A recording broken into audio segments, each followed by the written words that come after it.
From the moment German generals first glimpsed the sprawling, chaotic columns of American trucks rolling across the shattered roads of France, a quiet disbelief settled over their command posts. To them, war had always been measured in artillery, tanks, and well-drilled infantry, yet here was a spectacle of industrial endurance that defied conventional logic. A seemingly endless line of olive-drab trucks surged over bridges, through bombed-out villages and across open fields, each vehicle bearing the lifeblood of Patton's advancing forces: fuel, ammunition, and food.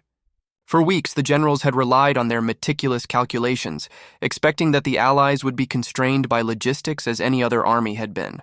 Yet the Americans seemed to laugh at the old rules, turning their supply network into a living, breathing engine that pulsed with mechanical precision. Suspicion mixed with awe as senior officers whispered among themselves, each secretly questioning if they had underestimated the industrial might of the United States. What they could not see yet, hidden in the shadows of their disbelief, was that this logistical marvel would soon accelerate into something unstoppable, a force that would fuel Patton's relentless advance like gasoline poured onto a roaring fire. The Red Ball Express, as the Americans called it, was not just a supply line. It was a promise of velocity, endurance, and an unforeseen tactical revolution that the Wehrmacht had never anticipated.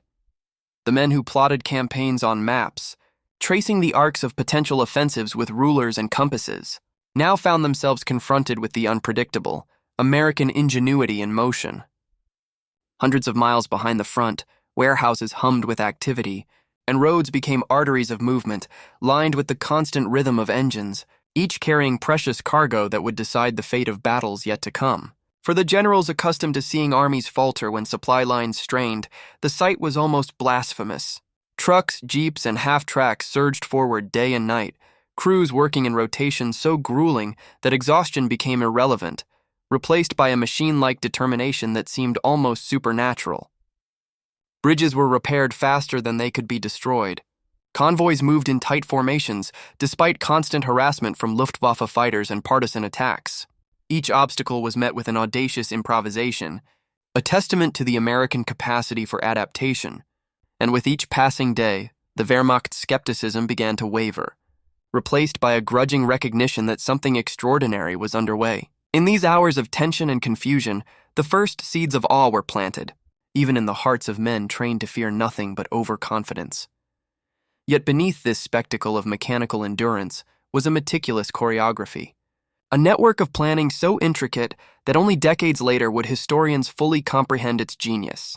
Dispatchers coordinated routes, maintenance crews patched and repaired vehicles at impossible speeds, and drivers, many barely trained, relied on instinct, maps, and sheer courage to navigate the perilous terrain. Fuel was distributed with pinpoint accuracy. Rations were timed to meet the needs of armored divisions, and ammunition flowed uninterrupted to tanks, artillery, and infantry. The American system, though improvisational at first glance, was an intricate dance of logistics, a rhythm that the Germans could neither interrupt nor anticipate. For the generals observing from their vantage points in Normandy and beyond, this was an uncomfortable revelation. War was no longer solely about tactics and firepower. It was about speed, consistency, and the ability to keep a complex machine running without faltering under pressure. And as the trucks rolled endlessly, so did a new fear that their calculations, strategies, and preconceived notions of victory might be outpaced not by guns, but by the unstoppable heartbeat of American industry and determination. As the sun dipped below the horizon on yet another day of relentless convoys, the generals retreated to their maps, trying desperately to forecast the unpredictable. In their minds, the Red Ball Express was a temporary miracle, a flash of logistical brilliance that could be disrupted with patience and cunning. Yet even as they plotted ambushes, air raids, and counterattacks, a subtle dread began to creep in. The Americans were already thinking 5 steps ahead, anticipating shortages, breakdowns, and fatigue with contingencies that made the Wehrmacht's best-laid plans appear fragile. The silence of their command rooms was thick with tension, punctuated only by the distant roar of engines moving inexorably toward the front. In the shadows of doubt and disbelief, a narrative of inevitability formed. Patton's forces would not merely advance, they would surge forward, fed by the lifeblood of an industrial miracle, leaving a trail of astonishment and defeat in their wake. And as the night fell, cloaking the French countryside in darkness, The first true realization struck the German generals with a chilling clarity. They had underestimated not just the Americans' courage, but their ability to turn logistics into an instrument of war, one that would change the battlefield forever. From the earliest dawns when the first rays of light pierced the war-torn skies over northern France, the air seemed to vibrate with mechanical rhythm, the low hum of engines stretching like a pulse across the countryside. German generals, ensconced in their bunkers and observation posts, squinted through binoculars at the endless parade of olive-drab trucks moving in relentless cadence, each one carrying the precious fuel, munitions, and supplies that would breathe life into Patton's armored divisions. These vehicles were more than mere transport. They were the arteries of an army that refused to falter, weaving an intricate web of logistics that no enemy plan could sever. Soldiers and mechanics worked in ceaseless rotation, replacing tires, repairing engines, and patching bullet-scarred chassis with a precision that defied the chaos surrounding them. Roads that had been blasted into rubble became thoroughfares of ingenuity, lined with improvised bridges, detours, and hastily repaired culverts, allowing convoys to surge forward as if the very terrain itself bent to American will. The generals could hardly believe what they were seeing. They had long considered supply chains the fragile backbone of any offensive, expecting breakdowns, shortages, and delays to cripple an advancing army. Yet here was a machine that mocked their assumptions, moving with a combination of audacity, discipline, and sheer mechanical tenacity that was almost frightening in its predictability and reliability. Whispers passed from officer to officer, laced with incredulity. Could such an endless stream of fuel and ammunition truly continue without interruption? And if it did, what would it mean when it converged upon the front lines with all the speed and force of Patton's armor? The sheer scale of the Red Ball Express was staggering. Trucks moved not in haphazard clusters, but in disciplined columns, their drivers aware that a single delay or misstep could ripple back through the chain, jeopardizing the operational tempo of an entire division. Fuel tankers rumbled past, carrying enough gasoline to power tanks across dozens of miles, while ammunition carriers trundled forward with lethal precision, each shell destined to explode in a symphony of destruction that would redefine the battlefield. Mechanics worked feverishly at makeshift garages, often under cover of darkness, patching up vehicles damaged by overuse, enemy fire, or treacherous terrain. Drivers slept in shifts, snatching brief rest between deliveries, their fatigue tempered by a sense of duty and the adrenaline of an army moving faster than history had ever known. This was not mere logistics. It was a ballet of speed, endurance, and coordination, each movement choreographed to ensure that Patton's divisions could strike at a tempo that the Germans could not anticipate or match.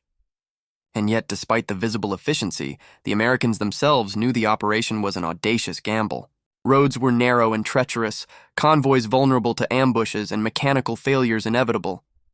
But each challenge was met with ingenuity, improvisation, and relentless drive, a testament to an army that had learned to turn supply into weaponized momentum. Meanwhile, the German command struggled to comprehend the implications. Generals who had spent years orchestrating campaigns based on attrition, fortifications, and carefully measured supply lines found themselves confronted with a form of warfare they had never imagined. The concept of a supply line that could outrun their attacks, repair itself under fire, and keep an army moving at breakneck speed was alien, almost heretical.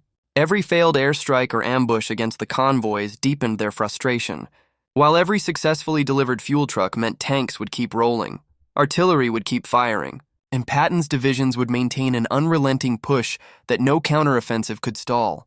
In command rooms across Normandy and the Ardennes, generals pored over maps, marking the relentless advance of convoys with red pencils, their faces etched with disbelief. Calculations that had once seemed reliable now crumbled under the realization that American ingenuity had rewritten the rules of operational warfare. Intelligence reports described the rhythm, scale, and audacity of the Red Ball Express in almost mythical terms. Columns stretching for miles, drivers navigating shattered roads at night, and supply depots functioning as if powered by some invisible engine of efficiency. The generals realized too late that they were facing more than an army. They were facing the embodiment of logistical innovation made flesh, a force capable of sustaining momentum far beyond the capacity of conventional military planning. Every day, stories filtered back from the front lines, anecdotes that only added to the mystique and dread surrounding the operation. One report told of a single convoy delivering enough fuel and ammunition to keep an entire armored division operational for a week, despite repeated attempts by German units to intercept or disrupt it. Another recounted how mechanics had repaired engines in the middle of a forest, under intermittent fire, allowing vehicles to continue their journey with barely a pause. Drivers navigated bomb-cratered roads with an almost supernatural instinct, avoiding hazards and maintaining formation in a dance of precision that seemed preternatural to the German observers. The sheer audacity of moving massive quantities of supplies across hostile terrain under constant threat of attack and doing so with clockwork regularity became a legend in itself. And yet behind every story, there was the hum of engines, the smell of diesel, and the sight of men pushing themselves and their machines beyond all conceivable limits, a living testament to the idea that logistics could become the defining weapon of a campaign. The generals, watching from their fortified posts, felt a mix of disbelief, fear, and grudging admiration. Each successful delivery chipped away at their assumptions, while simultaneously planting the seeds of a realization that the war they thought they understood was changing before their eyes. Even as the convoys pressed forward through bombed-out towns and shell-scarred countryside, the Americans faced challenges that would have broken lesser armies. Roads were often little more than craters and mud, twisted by shell fire and heavy bombardment, yet trucks laden with hundreds of gallons of fuel and tons of ammunition seemed almost to glide over the terrain, propelled by determination and necessity. Mechanics and drivers improvised tirelessly.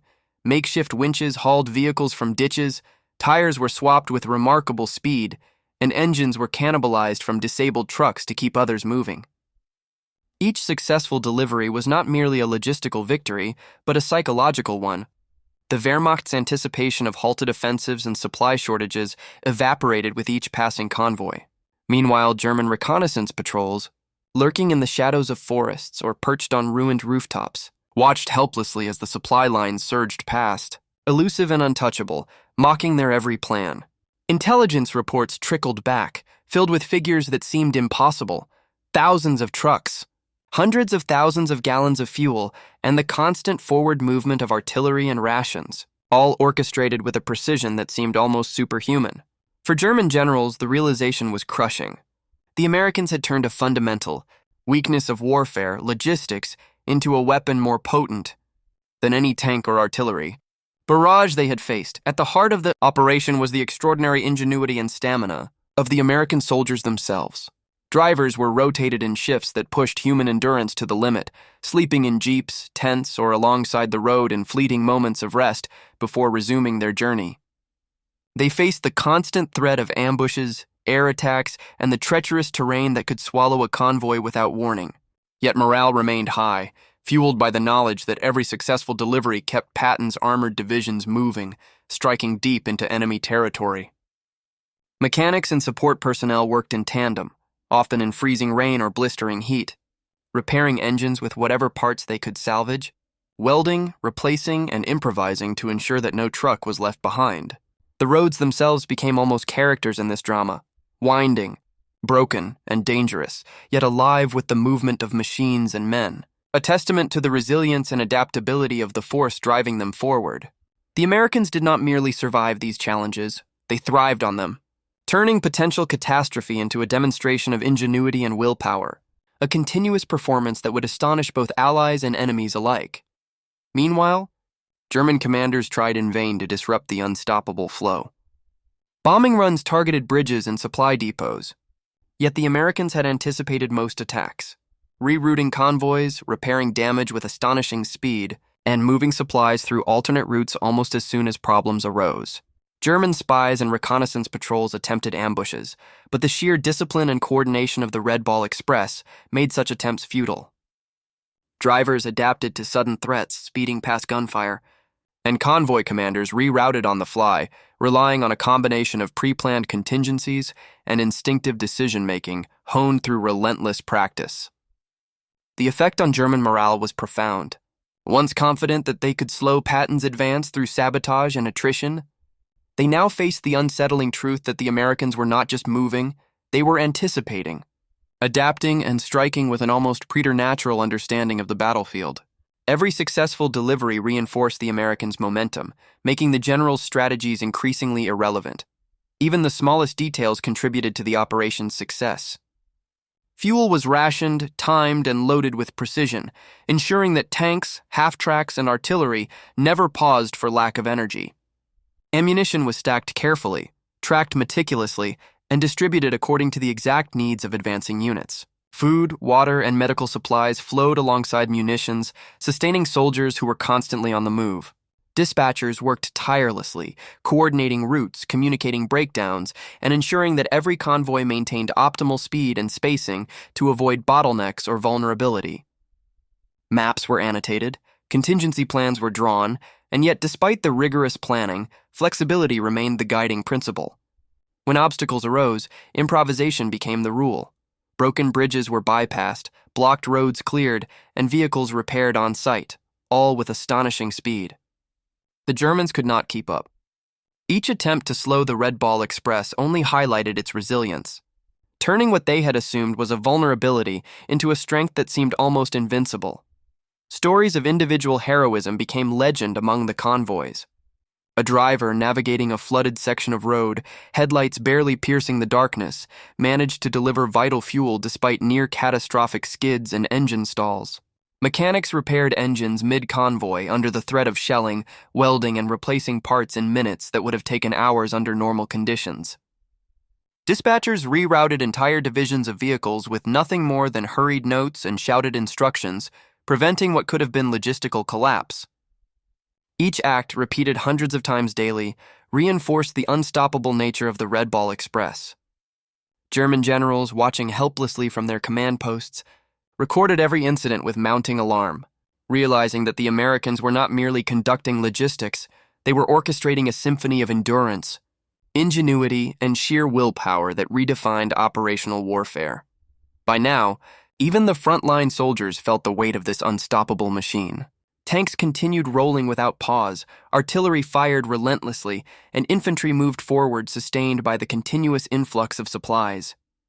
The Red Ball Express had become a lifeline, a pulse that kept the army alive and advancing. Any attempt to slow or halt this movement failed, reinforcing a psychological edge over the Germans that was as vital as any physical advantage. For the American soldiers, exhaustion and danger were tempered by purpose. Every mile conquered, every successful delivery, was a victory in itself, contributing to an unstoppable momentum that would soon shock the world. German generals, once confident in their mastery of the battlefield, now faced an unprecedented reality. The Red Ball Express was more than trucks and fuel. It was a revolution in warfare, one that they could observe but not control, a force of nature that would power Patton's fury and redefine the very rules of combat. As Patton surveyed the map in his command tent, the scale and audacity of the operation came sharply into focus. Each line on the chart represented not just the movement of men and vehicles, but a heartbeat of momentum, a surge of power that no static defensive line could hope to withstand. He knew the importance of keeping this pulse alive. The Red Ball Express was not merely a support system, it was the lifeblood of his advance, the invisible force driving every strike, every maneuver, every thunderous roar of tank fire.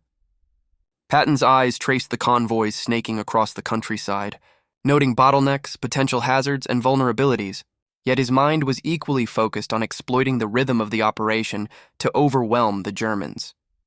Speed, endurance, and relentless pressure were his weapons. The trucks and drivers of the Red Ball Express were his allies, moving with precision and purpose that allowed him to concentrate firepower on critical points without ever slowing the advance. The generals of the Wehrmacht, meanwhile, were forced to watch helplessly, unable to disrupt a system they did not fully understand, one that seemed immune to conventional tactics or sabotage. Each successful delivery reinforced Patton's ability to strike with maximum force, while each failure on the German side deepened the sense of inevitability that would define the campaign. The convoys themselves became the stage for extraordinary feats of human endurance and courage. Drivers navigated shattered roads, dodging craters, twisted steel, and the occasional strafing run from Luftwaffe fighters. Mechanics repaired engines under fire, improvising with whatever materials were at hand to ensure that no truck was left behind. Dispatchers coordinated movements with split-second timing, rerouting entire convoys around destroyed bridges or mined roads, their commands delivered through shouted orders, hand signals, and makeshift radios. Each successful delivery was a triumph not just of technology, but of sheer willpower, a testament to the American Army's capacity to adapt, endure, and persevere in conditions that would have broken lesser forces. Even when accidents occurred, trucks sliding into ditches, fuel tanks rupturing, or wheels shearing off, the teams responded with ingenuity and speed, minimizing losses and keeping the arteries of supply flowing without interruption. The spectacle was almost mythical in scale. Hundreds of trucks, thousands of miles of roads, and an unbroken chain of movement that the Germans could observe but could not touch. German commanders attempted increasingly desperate measures to disrupt the operation. Ambushes, artillery strikes, and sabotage missions were launched against convoys, yet each effort was met with improvisation and adaptability that left them frustrated and demoralized. Bridges were quickly rebuilt, blocked roads cleared, and convoys rerouted at the last minute. Even when vehicles broke down, mechanics and drivers worked in tandem to restore movement within hours, maintaining the tempo that Patton demanded. Intelligence reports filled command posts with astonishing statistics: thousands of miles covered per day, hundreds of vehicles operational, and near-constant delivery of fuel and munitions that allowed the armored divisions to strike repeatedly without pause. The generals could not comprehend it. Their conventional understanding of supply lines and logistics had failed them. Every attempt to slow the Red Ball Express only demonstrated its resilience, reinforcing the notion that the Americans had transformed a supposed vulnerability into the greatest strategic advantage of the campaign. The Wehrmacht's confidence faltered, replaced by anxiety and awe as they realized that their enemies had rewritten the rules of war through organization, innovation, and sheer determination. Amid the chaos and movement, individual stories added texture and suspense to the operation. A driver navigating a night convoy through bombed-out villages kept the headlights low to avoid detection, heart pounding as mortar shells landed nearby. A mechanic repaired an engine mid-convoy, welding under darkness while bullets whizzed past, knowing that failure would halt the advance of an entire division. Dispatchers juggled route changes, broken radios, and fatigue with uncanny efficiency, ensuring that every truck reached its destination. Soldiers on the front lines relied on these deliveries, the fuel and ammunition flowing like a lifeline that allowed them to press forward with confidence. Each incident, no matter how small, became a testament to the extraordinary human effort sustaining the Red Ball Express. And each near miss heightened the tension, the suspense, and the drama, making the operation not just a logistical achievement, but a narrative of courage, endurance, and ingenuity on a scale rarely seen in human history. The effect on German morale was profound. Generals who had once scoffed at American logistics now faced the horrifying reality that their calculations were obsolete. Every attack on the supply lines failed, every ambush was anticipated or circumvented, and every convoy delivered its precious cargo, reinforcing the unstoppable momentum of Patton's advance. The psychological impact was as significant as the physical, as soldiers and officers alike began to internalize the sense of inevitability surrounding the Red Ball Express. What had seemed like a routine support operation now appeared as a force of nature, an unrelenting tide that powered the offensive with a consistency and speed that the Wehrmacht could neither match nor predict. Even the most seasoned commanders found themselves questioning whether their understanding of warfare had become outdated in a single campaign, confronted with a combination of industrial might, human ingenuity, and tactical brilliance that redefined the battlefield. By the time the convoys reached the front lines, the Americans had achieved something extraordinary. Tanks rolled without pause, artillery fired relentlessly, and infantry advanced with confidence, all sustained by the continuous influx of supplies. Patton's forces moved faster than the Germans could respond, exploiting every weakness and seizing the initiative at every turn. The Red Ball Express had become more than a supply line. It was a weapon, a symbol, and a force multiplier, enabling operational tempo that reshaped the European theater. German generals, once confident in their superiority, now faced the realization that their enemy had turned logistics into a strategic advantage so profound that it threatened to render traditional military thinking obsolete. Each mile conquered, each delivery made, each convoy that reached its destination without fail was another step toward the inevitable collapse of German resistance in the face of an American army operating at unprecedented efficiency and determination. As the sun set on yet another day of relentless movement, the generals retreated to their maps, haunted by the relentless pulse of engines and the knowledge that Patton's advance showed no sign of slowing. The Red Ball Express continued to flow. A river of trucks, fuel, ammunition, and supplies, powered by human courage, mechanical ingenuity, and the strategic brilliance of commanders who understood the importance of speed and adaptability. Every attempt to disrupt it had failed, every calculated attack had been anticipated, and every failure on the German side only reinforced the unstoppable momentum of the American advance. In the silence of the night, punctuated only by the distant hum of engines, a sobering realization took hold. The Wehrmacht had underestimated the Americans, not in courage or firepower, but in their ability to transform logistics into a weapon capable of reshaping the battlefield. And in that realization, Patton's fury surged forward, powered by the invisible but omnipresent lifeblood of the Red Ball Express, unstoppable, relentless, and destined to redefine warfare itself. From the first light breaking over the shattered roads of northern France, the engines of the Red Ball Express roared to life with an almost sentient rhythm, carrying a lifeblood of fuel, ammunition, and supplies that would define the speed and ferocity of Patton's advance. German generals, still reeling from the shock of the previous day's relentless convoys, could only watch helplessly as the Americans executed movements that defied conventional logic. Trucks surged in disciplined formations, weaving through bomb-cratered towns, across ruined bridges, and over open fields, each vehicle bearing its precious cargo with mechanical precision. The drivers, many of them barely trained, relied on instinct, maps, and nerves of steel to navigate routes constantly threatened by enemy action.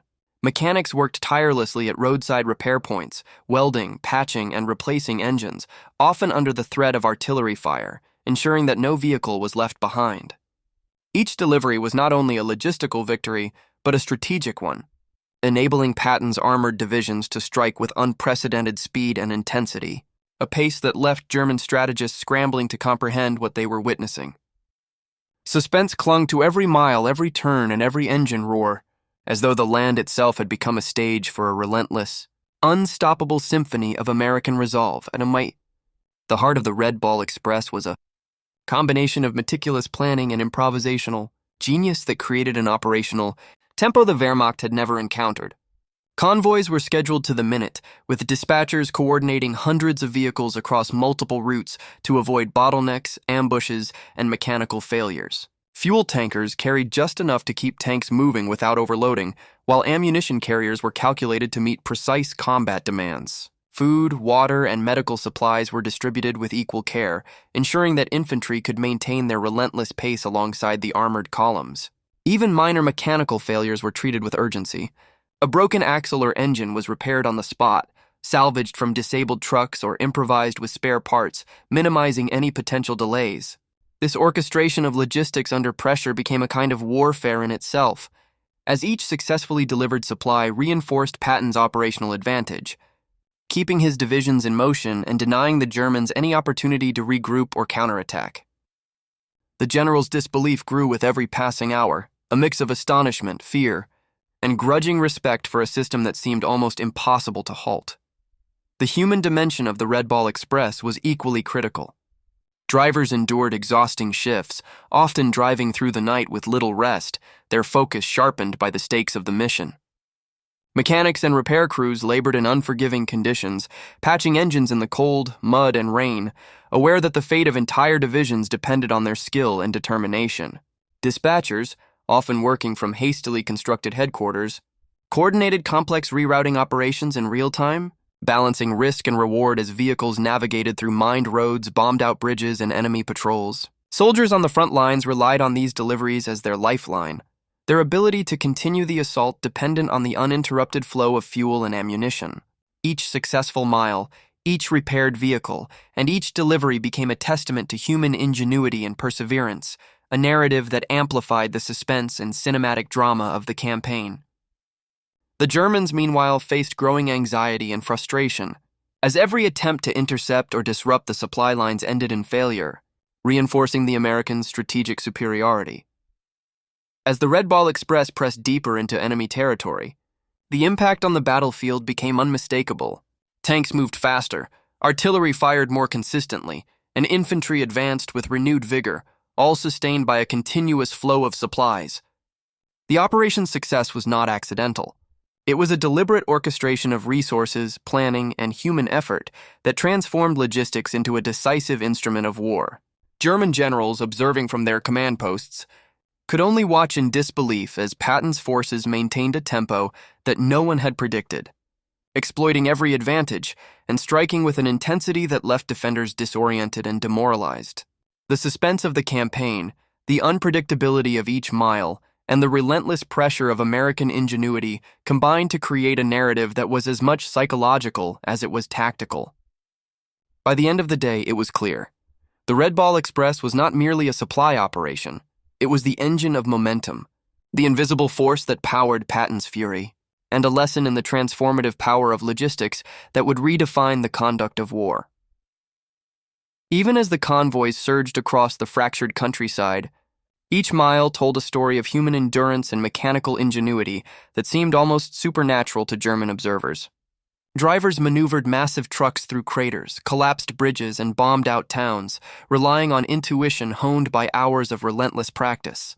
Engines groaned under the weight of fuel and munitions, yet mechanics worked tirelessly alongside the roads, repairing axles, welding ruptured chassis, and replacing tires with astonishing speed. Every obstacle became a test of improvisation. A flooded ford was crossed using makeshift rafts, a damaged road bypassed with temporary wooden bridges, and vehicles stuck in mud dragged free by others, engines roaring in tandem to generate the necessary force. The convoy was not merely a line of trucks. It was a living, breathing organism, constantly adapting to threats, obstacles, and unforeseen events. The Germans, watching from observation points, could do nothing but document the movement in growing disbelief, recognizing with unease that this logistical marvel had become an unstoppable engine propelling Patton's forces forward. Each successful delivery reinforced the rhythm of momentum, creating a psychological and tactical advantage that was impossible to counter with conventional strategies. At the core of this operation was a delicate balance between planning and improvisation. Dispatchers coordinated hundreds of vehicles over multiple routes, ensuring minimal delay even when roads collapsed or enemy fire threatened the convoys. Fuel, carefully rationed, flowed just enough to keep tanks moving without overburdening the trucks, while ammunition was distributed precisely according to the demands of advancing units. Food, water, and medical supplies accompanied munitions, sustaining soldiers who were constantly on the move. When a mechanical failure occurred, it was treated with urgency. Spare engines and parts were cannibalized from disabled trucks. Mechanics worked in shifts to restore movement, and drivers adjusted to new schedules with remarkable flexibility. The American Army had transformed logistics into a weapon, converting a vulnerability into a decisive advantage. German generals, once confident in their ability to exploit conventional weaknesses, now faced a force that combined speed, endurance, and ingenuity in a way they could neither predict nor halt. Suspense lingered with every mile as the threat of ambush or breakdown was always present. Yet the Red Ball Express pressed forward, unbroken and unstoppable. The human element of the Red Ball Express was equally extraordinary. Drivers often operated in near-total exhaustion, navigating treacherous roads at night with only dim headlights and scant sleep. Mechanics labored under extreme conditions, welding and repairing engines while under threat from artillery, snipers, or strafing aircraft. Dispatchers worked tirelessly to reroute vehicles around hazards, balance the flow of resources, and ensure the precise timing needed for operational efficiency. Soldiers at the front relied on this continuous supply, knowing that without fuel, ammunition, and provisions, even the most formidable offensive could stall. Individual acts of courage punctuated the operation. A driver salvaging a stalled fuel truck under enemy fire, a mechanic improvising a repair with nothing more than a welding torch and scraps of metal, or a dispatcher rerouting a convoy to avoid a freshly mined bridge. Each act, repeated hundreds of times, underscored the ingenuity, adaptability, and courage that powered the Red Ball Express. Making it far more than a supply operation, it became a living testament to human resolve under fire. Meanwhile, German counter-efforts grew increasingly desperate. Reconnaissance patrols attempted ambushes on bridges and choke points, while Luftwaffe bombers targeted supply depots with little effect. Artillery barrages attempted to sever the convoy routes, yet Americans repaired roads, rerouted vehicles, and replaced destroyed infrastructure faster than the Germans could act. Even when a convoy was temporarily delayed or partially destroyed, its impact was quickly mitigated by alternate routes and rapid mechanical intervention. Each failure on the German side only emphasized the adaptability and resilience of the American operation, deepening the sense of inevitability for the Wehrmacht. Observers documented the relentless tempo of trucks rolling day and night, the synchronization of delivery schedules, and the human ingenuity driving the system. By the time convoys reached frontline units, the impact was undeniable. Tanks continued rolling, artillery fired without pause, and infantry advanced sustained by an unbroken chain of supply. Suspense remained ever present, as each delivery represented the thin line between momentum and potential chaos. Yet the Americans managed to maintain perfect continuity, an unstoppable force driving Patton's campaign forward with unparalleled speed. The effect on the battlefield was transformative. The Red Ball Express enabled a tempo of operations that the Germans had never anticipated. Tanks moved without delay, artillery could sustain bombardments, and infantry maintained relentless pressure, all while the Wehrmacht struggled to mount effective resistance. Patton's operational philosophy, rapid, decisive strikes, was fully realized because his army could rely on an uninterrupted flow of supplies, a strategic advantage that turned logistics into a decisive weapon. Every mile conquered by the convoys reinforced the psychological advantage, as German forces realized that no amount of planning, sabotage, or attrition could slow the American advance. Suspense and tension permeated every aspect of the operation, from the precarious crossing of destroyed bridges to the silent nights when drivers navigated unlit roads under threat of attack. The Red Ball Express had become more than trucks and supplies.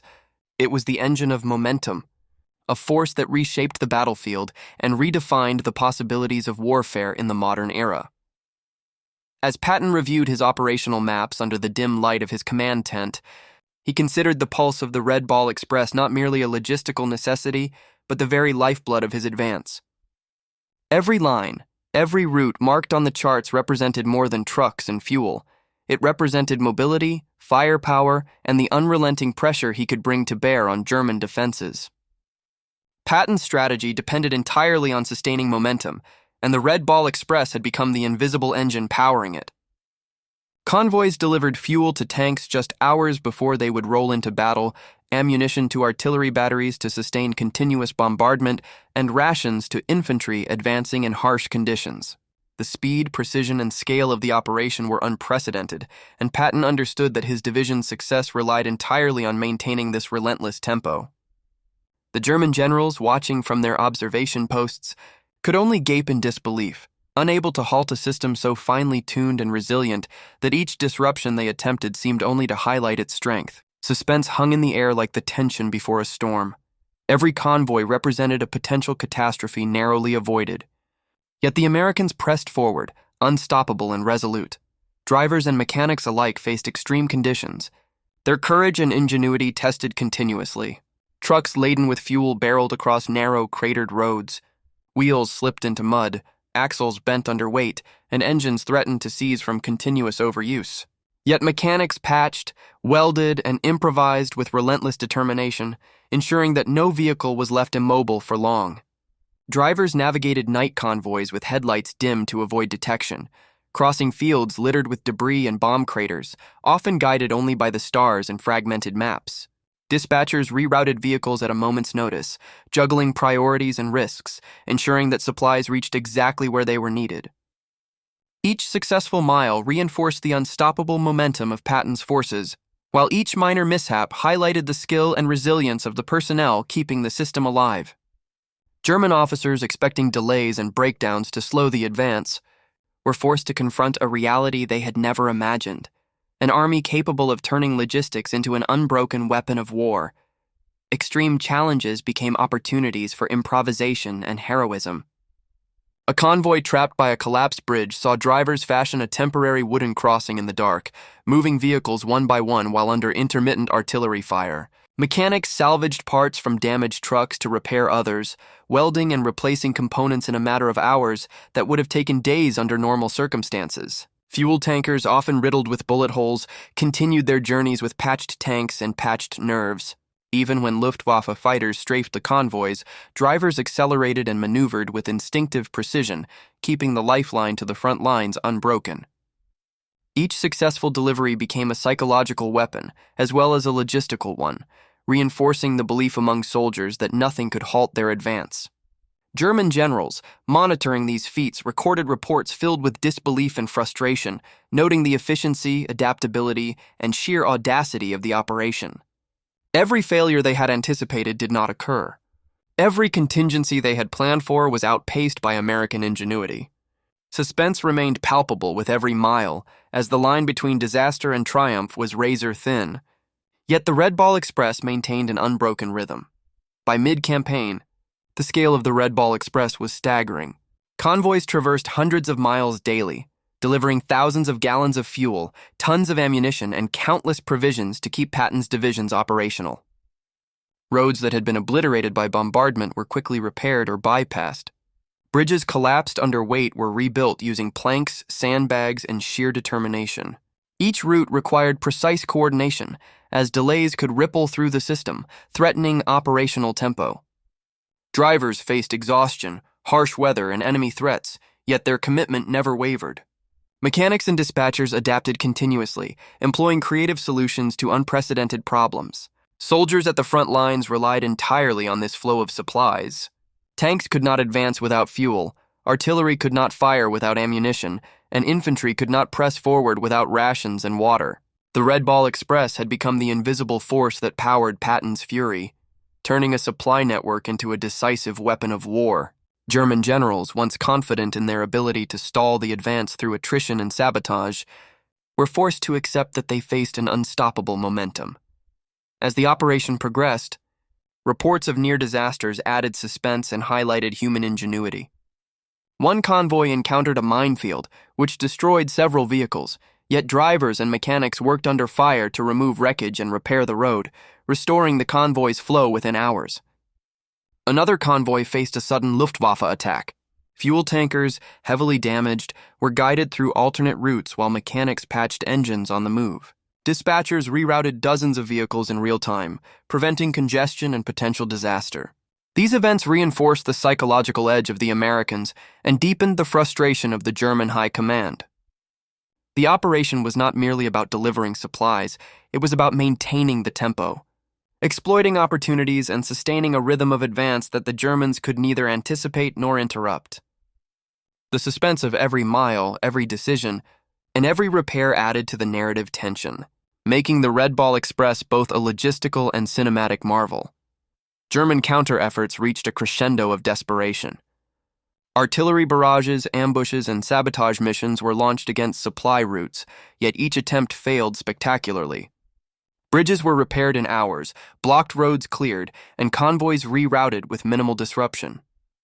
Intelligence reports documented the relentless pace and coordination of the convoys, leaving German generals both incredulous and panicked. Each failure reinforced the notion that Patton's forces were unstoppable, powered not only by tanks and artillery, but by an invisible, unbroken engine of logistics. The psychological impact was immense. The Wehrmacht could no longer predict or control the tempo of the American advance. Suspense hung over the battlefield, palpable in every German report, every map, and every anxious decision made by commanders who had underestimated the Americans' logistical ingenuity. By the campaign's climax, the Red Ball Express had become legendary. Patton's divisions moved faster than any had expected, striking deep into German-held territory, sustained by a continuous flow of fuel, ammunition, and supplies. Convoys ran day and night, drivers and mechanics pushed beyond exhaustion, and dispatchers maintained flawless coordination. The Wehrmacht's attempts to halt the advance were futile. The Americans' ability to adapt, improvise, and sustain momentum proved decisive. Each successful delivery reinforced the operational tempo. Each heroic act of maintenance or navigation became a testament to human courage, and every mile traveled underscored the strategic advantage gained through logistics. Suspense and drama permeated every aspect of the operation, ensuring that the story of the Red Ball Express was not just a tale of supply lines, but a cinematic narrative of ingenuity, endurance, and unstoppable momentum. As the sun set over the French countryside, the German generals were left with a sobering realization. They had underestimated the Americans' capacity to turn logistics into a weapon. Patton's forces, powered by the unbroken rhythm of the Red Ball Express, continued their relentless advance, striking with precision, speed, and a confidence that seemed almost superhuman. Each mile conquered, each supply delivered, and each obstacle overcome reinforced the unstoppable force that was the Red Ball Express. Suspense lingered in every convoy, every repair, and every maneuver, a constant reminder of the razor-thin line between disaster and triumph. By the end of the day, the lesson was clear. The Red Ball Express was more than a supply network. It was the engine of momentum, the invisible force powering Patton's fury, and a decisive factor that would redefine the conduct of modern warfare forever.